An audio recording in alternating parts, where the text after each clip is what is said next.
The time read 01:17 a.m. on the digital display of the dashboard. John's sedan, a meticulously maintained 7-year-old vehicle, maintained a steady, measured pace through the quiet residential streets bordering the city's commercial spine. The external temperature had dropped significantly after the earlier rainfall, leaving the asphalt black, slick, and reflecting the intermittent, jaundiced glow of the sodium streetlights. John, 38, a man whose quiet, broad frame suggested coiled power rather than brute strength, felt the bone-deep fatigue of a civilian working life. He was coming off a 12-hour logistics shift, a job demanding patience and precision, skills honed over years of army service that now required constant mental discipline to suppress the operational urgency that still lingered in his muscle memory. His mind was a slow filter, processing the monotonous environment. He noted the security lights of the dry cleaners, the darkened storefront of the vacant boutique, the overflowing recycling bins, all mundane, predictable data points confirming the lack of immediate threat. The rhythmic thump-thump-thump of his old windshield wipers was the most consistent sound, a lullaby of normalcy he desperately sought. He had shed the uniform, discarded the tactical gear, and sought refuge in the ordinary, believing that peace was the absence of conflict. He was 3 minutes from his apartment when the sensory filter failed. It wasn't a loud noise. It was a sound that carried the specific, unmistakable signature of pure, unmanaged human terror. A low, broken, hiccuping sound of a woman crying, followed by a raw, involuntary gasp, the kind of noise someone makes when trying to swallow a scream. The acoustic properties suggested close proximity and no surrounding noise pollution. The emotional frequency was immediately alarming. John's operational switch flipped. Instantly, the fatigue vanished. His heart rate, which had been resting at a relaxed 60 BPM, surged, and a cold wave of adrenaline hit his system. His hands, previously relaxed on the steering wheel, tightened. His peripheral vision, previously soft, sharpened, his eyes immediately beginning a rapid, cyclical sweep of the environment. He pulled the car over to the curb, not abruptly, but with a smooth, controlled drift that minimized noise. He activated the parking brake, killed the engine, and extinguished the headlights in one fluid mechanical sequence. The resulting silence magnified the distress call, confirming its source was less than 20 yards away. He reached for the door handle, pausing a single second for a final risk assessment. Threat ID, unknown. Asset ID, civilian female non-combatant. Environment, urban restricted visibility, multiple choke points. Conclusion, the ethical imperative to respond outweighed the tactical risk of intervention. He stepped out of the vehicle, closing the door softly. He did not lock the doors. He needed immediate access to the truck as an emergency extraction vehicle. He moved toward the source of the sound, a recessed, unlit gap between the dry cleaner's wall and the vacant storefront.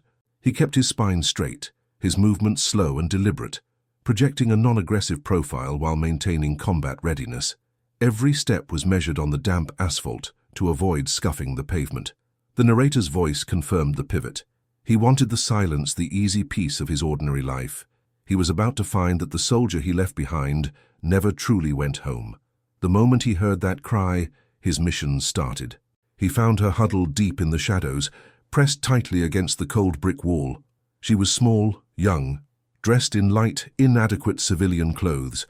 Her body was curled into a protective fetal position, knees drawn up, head buried in her arms. Her shoulders were shaking uncontrollably, and the soft, raw sound of her sobbing indicated pure emotional and physical exhaustion. John stopped 6 feet away. This distance was tactically safe. It gave him reaction time, but also psychologically crucial, ensuring he did not crowd or intimidate her. He assessed her condition, signs of acute shock. Skin pallor appeared high even in the dark. Respiration was rapid, shallow, and irregular. Classic hyperventilation. Fine tremors ran through her limbs. She was physically shutting down from the overwhelming surge of fear. John went down to one knee, maintaining his low posture. He modulated his voice, pitching it low and steady, avoiding inflection or urgency. He spoke directly into the acoustic space, ensuring the sound was comforting rather than startling. "Hey, it's all right. I'm John. I'm a safe presence. I'm not going to hurt you. I'm right here." He repeated the phrase, "I'm not going to hurt you," twice, recognizing that in acute shock, threat perception is magnified. Can you look at me? Are you hurt?" The woman flinched violently, a spasm of terror jolting her body. She managed to lift her head slightly, her eyes bloodshot, wide, and highly reactive. They registered him as a large, threatening male figure before processing his calm voice. She scrambled backward a few inches on the rough pavement, scraping her hands slightly. "Please," she pleaded, the word choking on a desperate sob. "Don't go. Don't leave me alone." "I'm staying," John affirmed immediately. "I need you to focus on your breathing. You're hyperventilating. We need to reset your lungs. Watch me." He demonstrated, exaggerating the action. Slow, deep inhalation through the nose, holding for a count of 4, and slow, complete exhalation through the mouth. He repeated the cycle 3 times, his focus absolute. He waited, letting the visual pattern and the calming rhythm of his steady voice penetrate her shock. Slowly, painfully, she attempted to mimic the pattern, her chest hitching as she struggled to pull the air deeper into her lungs. It was an indication of compliance and a desperate will to survive the panic. "Good. That's good control," John encouraged, providing positive reinforcement. "Now tell me what happened. Who was chasing you?" She finally managed to articulate the sequence of terror, fragmented and strained. He was following me. Since the park. He kept pace.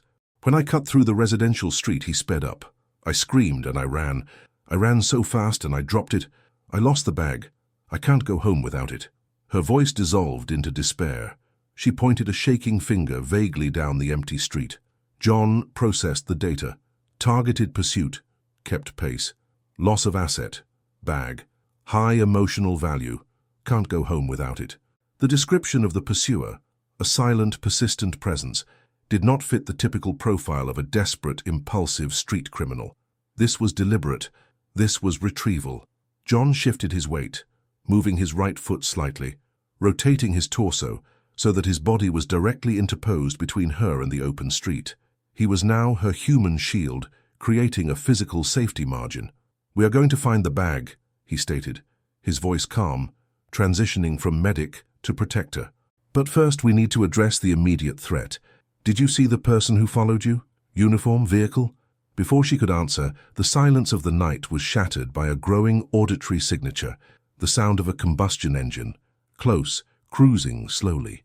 It was a deep, distinct thrum, not the sound of a standard sedan engine, but something heavier, better maintained, and moving at an unnaturally slow speed for this hour. The sound placed the vehicle approximately 1 block away, approaching the intersection. The woman's response was instantaneous and desperate.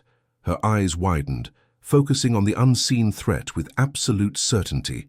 She let out a small, terrified gasp, her hands shooting out to clamp onto John's forearm in a grip of surprising, panicked strength. Her fingernails dug into the heavy fabric of his sleeve. "That's them," she whispered, her voice a raw thread of fear. "They're looping back. They're looking for me." John went absolutely rigid, his internal clock counting the seconds until the vehicle would be visually exposed. He did not pull away from her grip. He absorbed the physical manifestation of her terror, using it to anchor his own operational focus. He leaned in, his voice dropping to a low, commanding whisper. "Listen to me. You are completely safe behind me. We are moving immediately after the threat passes. You are the asset now. We need information. Where did you drop the bag? Give me the location, the street, the building, now." He watched the dark shape of the vehicle, a large, unmarked 4-door sedan, its lights dimmed, crawl past the mouth of the alley. It was a high-end model, too clean, too heavy for casual patrolling. It paused briefly, its occupants scanning the doorways, before accelerating smoothly and disappearing. It was the calculated movement of professionals confirming a sector was clear. "Elm Street," the woman, her voice now finding a core of steel beneath the fear, finally managed to articulate. "Near the old theater. I fell right there." John waited a measured 20 seconds after the engine sound had completely dissipated. He gently covered her hand with his own, a signal of safe release. "The threat is clear. We are moving to my car. Then we proceed to the retrieval zone. You stay low. You stay quiet. We move." He helped her up, his movements fluid and efficient. He maintained his position slightly in front of her, subtly guiding her toward his vehicle. The transition from civilian response to tactical operation was complete. He was no longer a tired logistics worker driving home. He was the protector, the quiet force moving the vulnerable asset through a high-risk environment. His old life was already dissolving into the shadows. Liam maintained his protective stance, his gaze sweeping the now empty street for secondary threats before allowing himself to move towards his sedan. He used his forearm to support the woman, Clara, ensuring her balance was steady before attempting the critical extraction. Her initial terror was beginning to be tempered by sheer physical exhaustion, a state Liam recognized as a precarious window between control and total collapse. He opened the passenger door, his movement slow and deliberate to avoid startling her further. "Get low," Liam instructed, his voice an efficient whisper. "Slide to the far side of the seat. Do not look out the windows." Clara complied, her movements clumsy but motivated by the promise of escape. As she slid across the seat, Liam conducted a rapid visual sweep of the sedan's interior and immediate exterior, checking for any hastily placed surveillance devices or visible markers left by the pursuers. He found none. He closed her door firmly, but silently. He slid into the driver's seat, started the engine without delay, and activated his own low-profile headlights. The immediate evacuation was critical. He executed a controlled U-turn, accelerating smoothly but rapidly away from the compromised location. He did not take the most obvious main roads. Instead, he utilized the serpentine network of side streets and residential arteries, constantly varying his speed and direction. He checked his mirrors every 10 seconds, employing a learned technique of brief, multiple visual checks that allowed him to see the approaching environment while dedicating most of his focus to the immediate foreground. His mind was already working on the next phase, decompression and stabilization. The car itself was not a safe location. It was merely a temporary, mobile shield. He needed a place where the acoustic environment was safe and the perimeter could be visually confirmed. He drove for 8 minutes, completing a complex series of turns designed to identify and shake any tail. Satisfied they were momentarily clear, he drove to a deserted low-rise commercial park, located near an interstate underpass, a location characterized by strong structural isolation and minimal human traffic at this hour. He pulled the sedan into a darkened corner, shielded by a massive concrete structural pillar, positioning the vehicle to maximize visibility of the two main access routes. He killed the engine, turned off the dome light and activated the four-way flashers, a silent, internationally recognized signal of temporary distress, providing a cover story should security find them. "We are safe here for 5 minutes, Liam announced, his voice regaining its normal register but remaining firm. "You're not going to look at the windows. You're going to focus entirely on your breathing and on giving me the facts." Clara, leaning against the seat, nodded weakly. The adrenaline was crashing, and the tremors were returning deeper and slower. Liam reached into his glove compartment, pulling out a small sealed bottle of water and a thick, clean cloth. He handed her the water. "Sip that slowly," he ordered. "The hyperventilation has dehydrated you. The water will help stabilize your system. Now, your name." "Clara," she whispered, taking the water with a hand that still shook violently. "Thank you. I can't believe they found me." "They didn't find you," Liam corrected sharply, his voice carrying the authority of professional certainty. "They lost you, and they were searching. They were using a grid pattern, checking known exit points. They will widen that search now. We have to assume they have access to information beyond common street crime." He moved to the core issue, the something valuable. "Clara, the story about the purse and the medicine is insufficient to explain the level of professional pursuit we just witnessed. The men in that sedan were not petty criminals. They were retrievers. Tell me the truth about what was in the bag, or I stop this car right now and we call the police." The demand was direct, objective, and presented as a non-negotiable choice. Clara hesitated, looking down at her trembling hands, then at Liam's face, a face that offered no judgment, only competence. The sight of his unwavering resolve seemed to provide the final push. "It wasn't the medicine," Clara confessed, her voice barely a thread. "It was the locket, the silver locket. It was my father's. I was carrying it, and inside the velvet pouch, I had his service dog tags. He wanted to be buried with them, but my mother forgot to put them in his pocket at the funeral. I was taking them to the clinic to show my mother before putting them in the memorial box." She struggled to articulate the next piece of information, the true reason for the intense pursuit. "But last week, my mother told me something. She was sick, confused, but she insisted. She said my father had put something inside the locket, not the photo, something hidden. She said he hid a memory chip inside the lining, right before he died. Liam's operational mind processed the data instantly. A memory chip, encrypted data, service dog tags, a personal military identifier. The locket, a unique physical object. The pursuit was not for the memory chip itself, but for the physical item that contained the access key, or perhaps the chip itself. The intensity of the threat now made perfect, terrifying sense. This was not about sentiment, it was about preventing the release of information. "Your father?" Liam asked, his voice now lower, tinged with a respect he hadn't displayed before. "What was his service?" "Army 30 years, Sergeant Major," Clara confirmed, echoing the information that resonated so deeply with Liam's own military background. "He was a medic, too. He taught me that you never leave a casualty behind." The revelation landed with the force of an actual impact. The object of the pursuit was tied directly to his own lineage. A fellow soldier, a man who had adhered to the same code of conduct, a man whose final act was to secure evidence through the most personal medium possible. The mission was no longer abstract. It was a matter of honor and the fundamental code of service. The narrator amplified the gravity of the decision. The pursuit wasn't for gold or drugs, it was for information, a soldier's final act of duty, hidden in a locket. Liam, the man who wanted neutrality, realized he was fighting for the memory of a comrade he never met. Liam checked the immediate environment again. The clock was his enemy. The longer the bag remained lost, the sooner the professionals would find it. He needed to transition from defense to offense, moving from stabilization to retrieval. "We are going back," Liam stated, his voice now crisp and decisive. He pulled his phone, initiating a highly encrypted, untraceable text message to an external contact, a discreet retired police officer he trusted. He provided the dark sedan's details and requested a priority run on the plates and known affiliations, bypassing local, potentially compromised police channels. He was building an intelligence picture, using his limited, unofficial network. He pulled a pair of heavy-duty leather gloves and a high-powered tactical flashlight from his utility box behind the seat.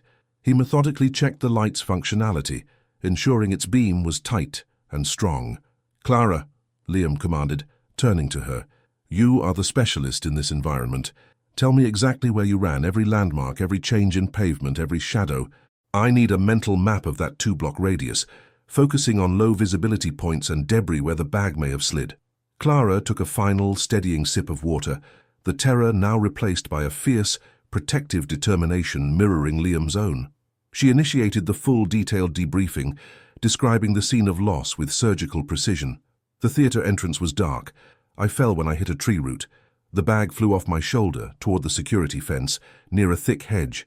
I heard a clink, a hard sound, not just fabric hitting the ground, it went into the shadows.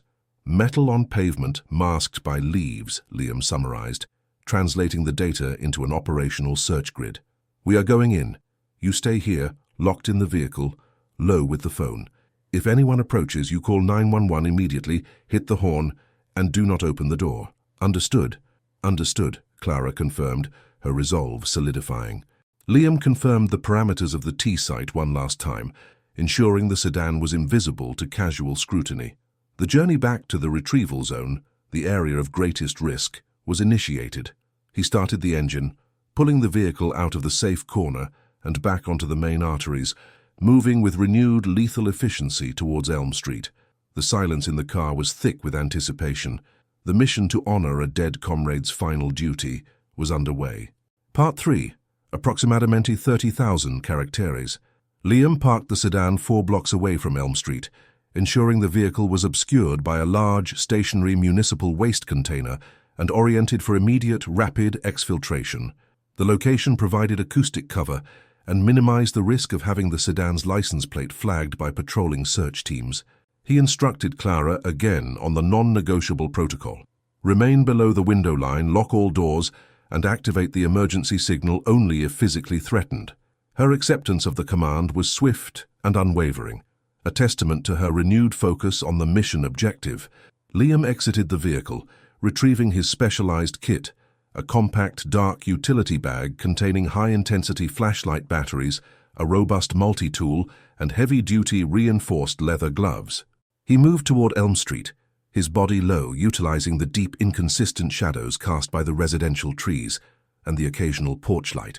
His pace was measured, tactical, and utterly silent on the wet pavement. He was no longer reacting. He was infiltrating. The environment demanded acute situational awareness.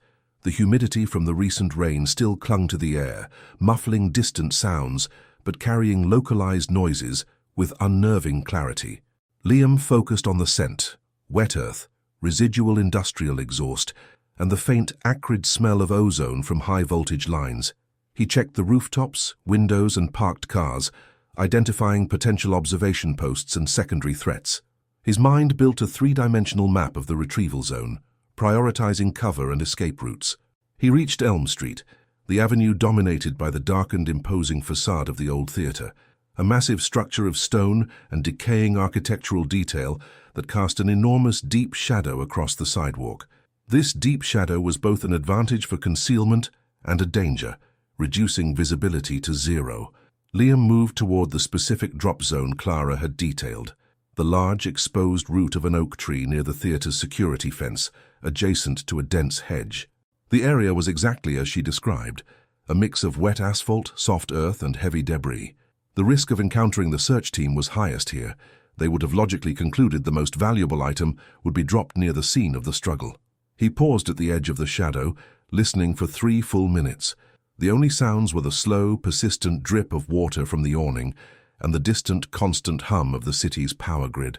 He deployed the high-powered tactical flashlight, utilizing only the lowest red-filtered beam, casting a tight, contained cone of light that minimized visual signature while maximizing contrast.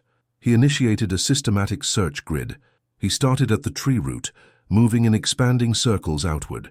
He used his gloved hands, feeling the terrain, relying on tactile feedback rather than sight alone. He checked the gutter, the tree well, and the base of the wrought iron fence. The earth here was soft, churned by runoff.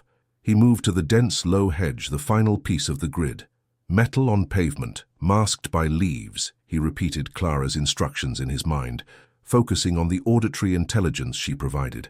He ran his hands slowly, meticulously along the base of the hedge, feeling the cold, damp soil and the sharp edges of broken masonry. After several moments of systematic probing, his gloved fingers brushed against an object that was dense, rigid, and felt like heavy fabric. It was partially wedged beneath the thick, exposed root of the oak tree. Liam froze, suspending his movement and breathing. He listened again. Silence. He carefully dug the object free. It was the canvas backpack, dark blue, soaked with water and smeared with mud, its strap severed by the force of the fall. The main zipper was partially open.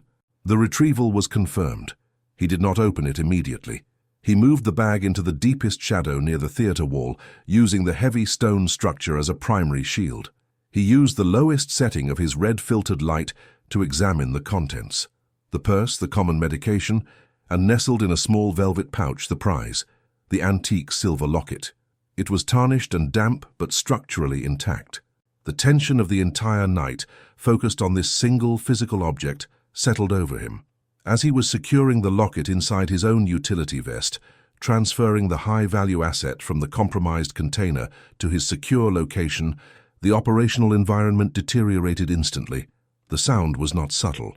It was the rapid approach of a powerful engine, accelerating through the city's main avenues, followed by the distinctive sound of high-performance tires braking hard just 2 blocks away. The heavy-duty engine note confirmed it. The dark sedan had returned to the retrieval zone. They were operating on the principle that the lost item must still be within the initial drop radius. Liam reacted with explosive efficiency. He grabbed the empty, mudded backpack and threw it far into the dense, thorny interior of the hedge, creating a false sign of finality. He then moved laterally, sprinting silently along the deep shadow line of the theater wall, utilizing the cover of the high stone facade. He did not run toward his car.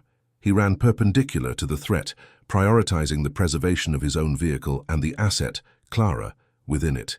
The sedan appeared at the intersection, moving slowly now, its occupants clearly using high-powered thermal or night vision optics to sweep the sidewalk. 2 male figures were visible in the front seat. They were professional, systematic, and clearly frustrated. Liam used his knowledge of the urban terrain. He vaulted a low stone wall separating the theatre parking lot from an adjacent service alley, landing silently on the gravel surface. He needed a diversion, a way to confirm they were tracking the loss of the bag and not his movements. He spotted a stack of empty aluminum kegs piled near a closed catering entrance. He grabbed a heavy piece of loose concrete debris and threw it with calculated force into the stack of kegs. The resulting clang and clatter was deafening in the quiet night, sounding exactly like a hasty retreat and disposal. The dark sedan instantly surged forward, its headlights flashing briefly, before the beam was cut again. The vehicle spun into the service alley where the noise originated.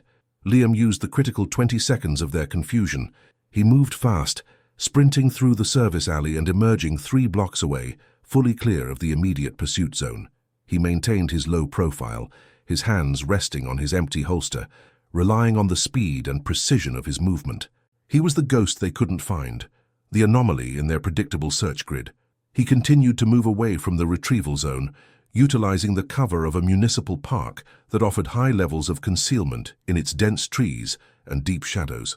After a final intricate series of turns designed to identify any secondary pursuit vehicles, he was satisfied he was clean. He returned to the sedan 4 minutes later, moving cautiously, confirming the safety of his vehicle and the asset. Clara was exactly where he had left her, huddled low, clutching the emergency phone, her face pale with renewed terror from the distant sounds of the pursuit. Liam opened the driver's door and slid inside, his movements now visibly more fatigued, but his eyes burning with focused intensity. "Clear," he announced simply. "We're clean." He immediately started the engine. Clara looked at him, her eyes searching his face for confirmation. He reached into his utility vest and pulled out the locket. The tarnished silver, slightly damp, glinted briefly in the interior light. Clara gasped, reaching out her trembling hands. Liam placed the locket gently into her palm. The profound wave of relief, coupled with the terror of the past 20 minutes, overwhelmed her. She pressed the locket against her chest and began to weep, but this time the tears were purely restorative.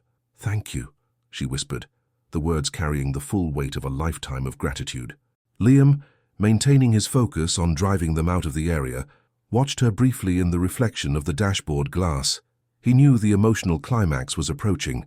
He had retrieved the object, but he had not yet fully understood the meaning of the object, the source of the power and courage it represented. The final revelation was yet to come. Liam drove for another 10 minutes, putting significant distance and several complex intersections between them and the compromised retrieval zone. He maintained his vigilant operational scan, his eyes working the mirrors and side streets, but the primary adrenaline surge had begun to subside. He was satisfied that the dark sedan had been effectively thrown off the trail, their attention focused on the chaotic service alley where the kegs had been scattered.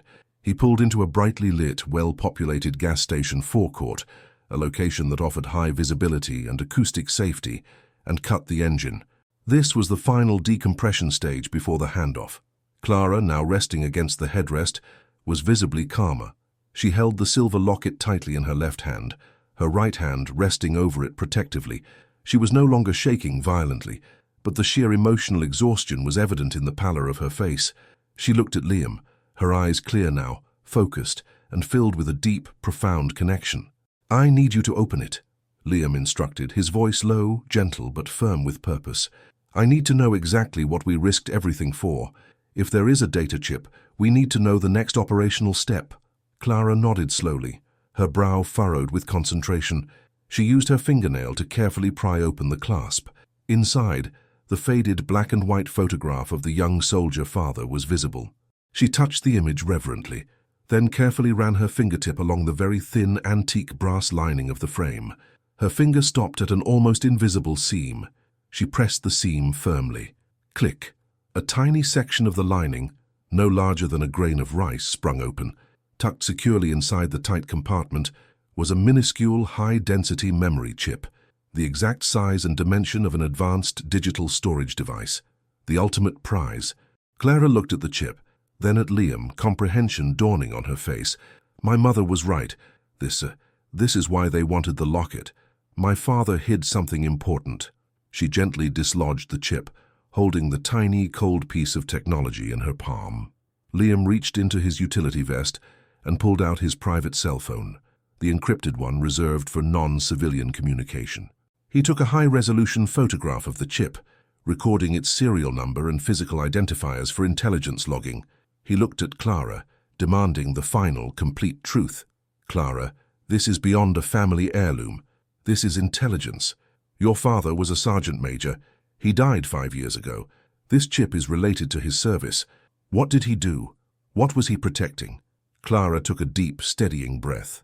The memory of her father and the urgency of the moment lent her voice a clarity and strength Liam hadn't heard before.